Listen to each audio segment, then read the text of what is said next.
Situado em um tempo de gritantes contrastes, observas o triunfo dos ímpios e sagazes, enquanto as multidões de famintos se multiplicam nas ruas. Constatas a derrocada da ética nesse ou naquele vulto de projeção, onde o discurso, muito bem elaborado nos lábios, se faz arrebatador, mas não consegue ocultar a podridão moral em que este se encontra mergulhado. Buscas no cenário da convivência alguém que te inspire confiança, mas quase todos os teus modelos estão assinalados pelo conchavo com as sombras, ou se fizeram reféns de grupos unicamente interessados em defender pautas do egoísmo. Olhas com imenso desapontamento o campo religioso de teus dias e constatas a pregação num sentido e a vivência em outro, te produzindo asco e desencanto crescente. E se visitas as páginas da história remota ou recente, lá está a galeria dos que fizeram de suas vidas verdadeiro apostolado de abnegação e serviço a causas humanitárias. Sócrates, pelas ruas de Atenas, instruindo a juventude sobre ética e filosofia. Péricles, o notável estadista, insuflando as massas na construção da democracia. Moisés, conduzindo o povo na busca da terra prometida, entre a canícula do deserto e os cânticos de esperança.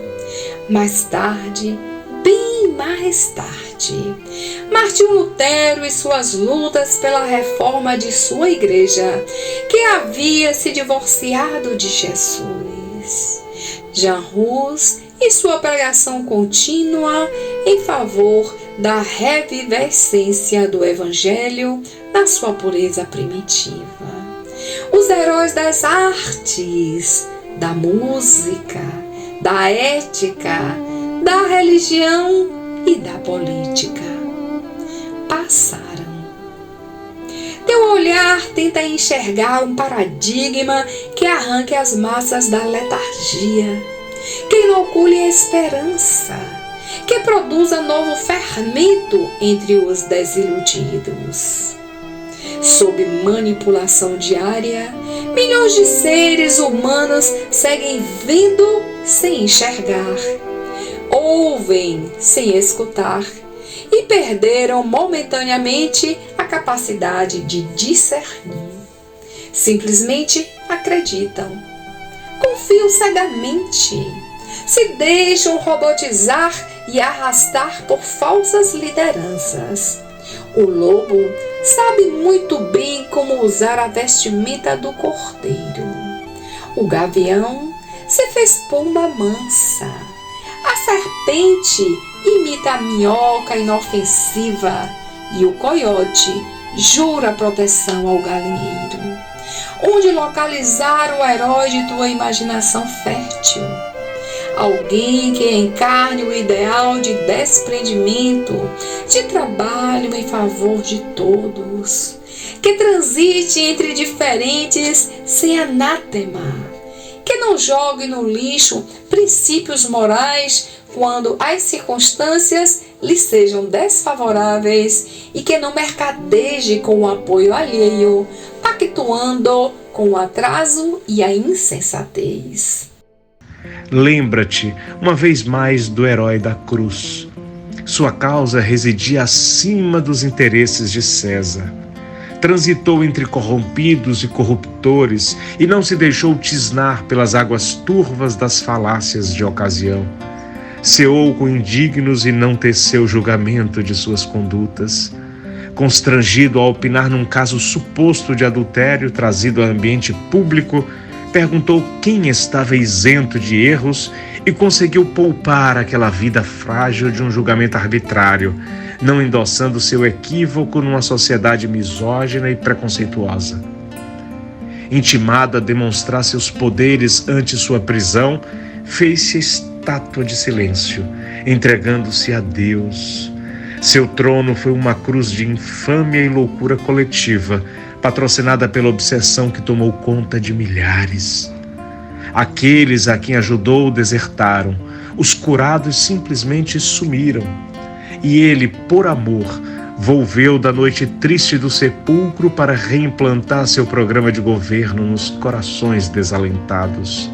Alegria nos abatidos, fé nos descrentes, bom ânimo naqueles que o desespero converteu em estátuas de sal, renovação nos estagnados do espírito, confiança para quem já não tinha em que ou quem acreditar.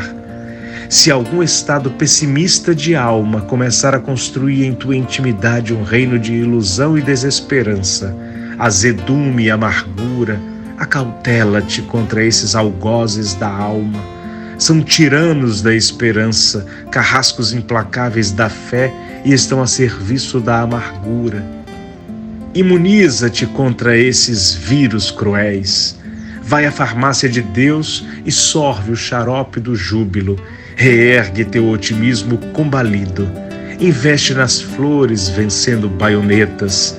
E avança entre escolhos e lutas, desafios e percalços.